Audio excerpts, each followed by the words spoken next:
I'm Chevy, and today let's discuss how to make a small fortune.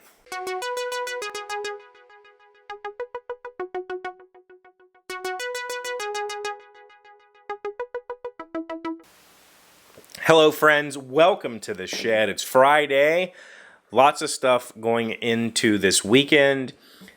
I have some projects that I absolutely have to get done, and I'm going to be filming those. But if you want to see what I'm working on soon, then you need to sign up on Patreon. If you're not aware, last weekend I launched a Patreon page. Essentially, that means that you, the viewer, can help support the show by basically agreeing to subscribe to me. You can subscribe for just $1. What that subscription gets you is the satisfaction of knowing that you're helping me create the show, but also I will be doing a weekend episode of The Shed, which will be more of a vlog style episode where I'll talk about what I'm doing during the week. And this weekend, I'm particularly going to do some behind the scenes of me working on a project for a future endeavor. So if you want to see that, head on over to Patreon. The link's in the description, patreon.com/Chevy Dodd. It only costs you $1 a month. You can cancel anytime. So, and it helps support the show. It helps support me, and I really sincerely appreciate it. I do want to talk about it, though. I feel I've had some people say already, how about you just, how does me helping you on Twitter or whatever? Listen, I don't want to make anybody feel bad about not being able to spend $1 a month. That is not my intention, and if that's how Patreon's going to work, I will simply stop doing that and figure out a different way to do the weekend episode. I don't want to put anybody out. That's not my intention at all. So if it becomes, if I feel like that's what's happening, I'm going to stop doing it. But for right now, I got a lot of support on the Patreon side, and I felt really loved by that, and I really appreciate it. But for those of you who either can't afford or have no access to Patreon or simply just don't want to do it, I completely understand, and you can fully help the show by sharing and commenting and just interacting with me on a regular basis. And if I have to figure out how to do the weekend episode some other way, I will. But for right now, we're going to do the Patreon thing. Okay, so enough of the commercials. Let's talk about today's topic, how to make a small fortune. Yesterday's topic was about board gaming jobs, how to get a job in the board game industry, and that was very well received in my industry, in the board game industry. And so that is a lesson that can be expanded upon a little bit, because basically what I said was, if you want a job, you're going to have to make it. It's what it comes down to. There are no jobs in the board game industry. Good luck. You're going to have to make it.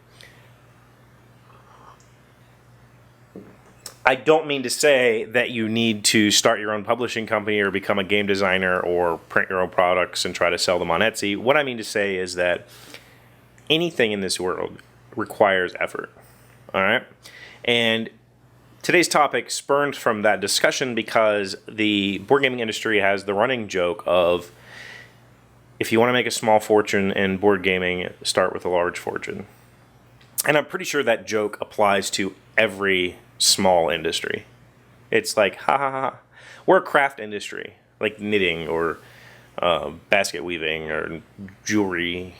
We're a craft industry, and jobs just don't. That's not how it works. And if you want to make a fortune in this industry, then you have to start with a large fortune. And don't be scared by that, though. That joke, it actually isn't a joke at all. That's exactly how business works. If you want to make a small fortune, you put in a large fortune. After you've recovered your large fortune, you hope to be left with a small fortune. So you've made a small fortune. So it's not even a joke. It's just a statement of how business works, how every business works.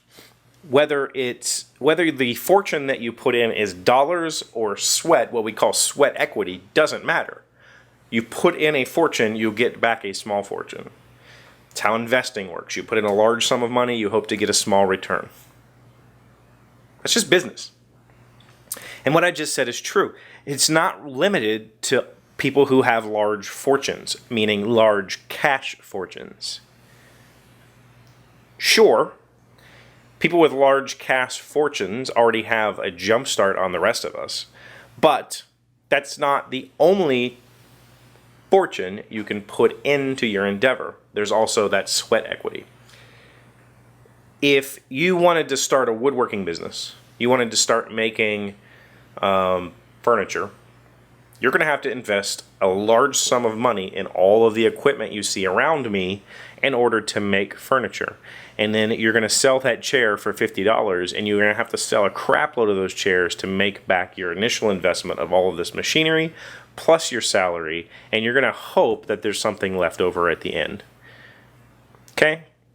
So the fortune that you're putting in that instance is this equipment. But there are tons of other jobs that don't work like that.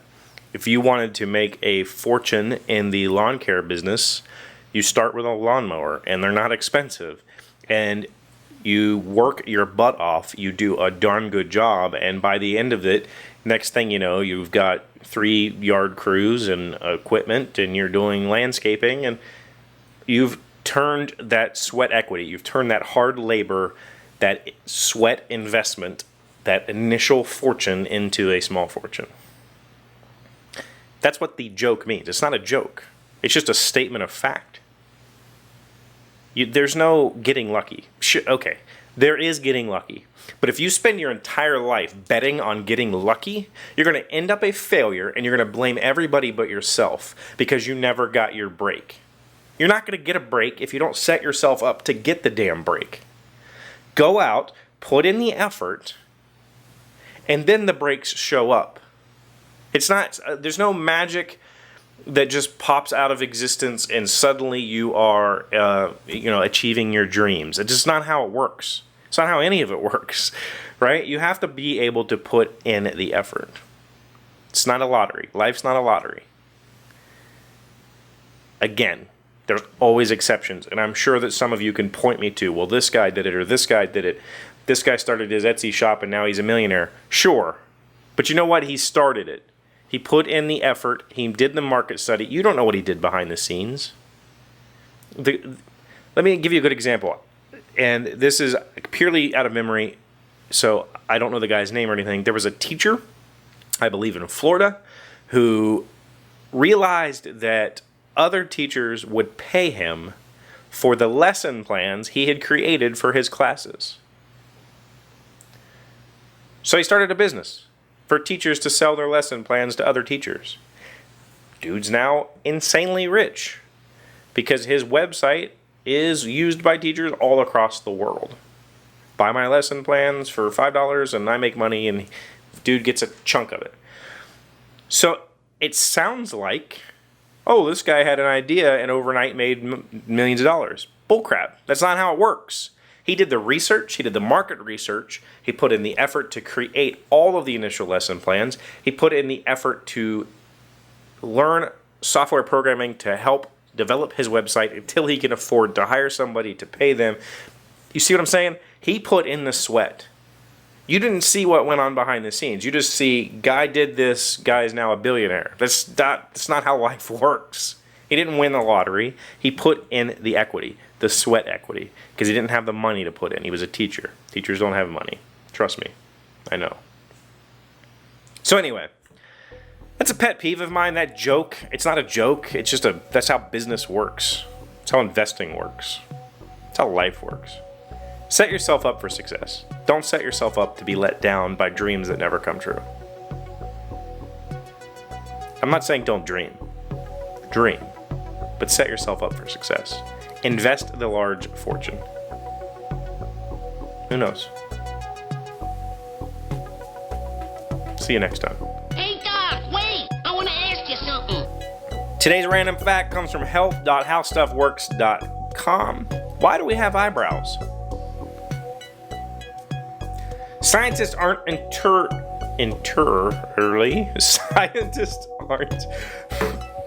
Scientists aren't entirely sure why we kept this hair, but they have pretty good guess. We know that eyebrows help keep moisture out of our eyes when we sweat or walk around in the rain. The arch shape diverts the rain or sweat around to the sides of our face, keeping our eyes relatively dry. Bullcrap.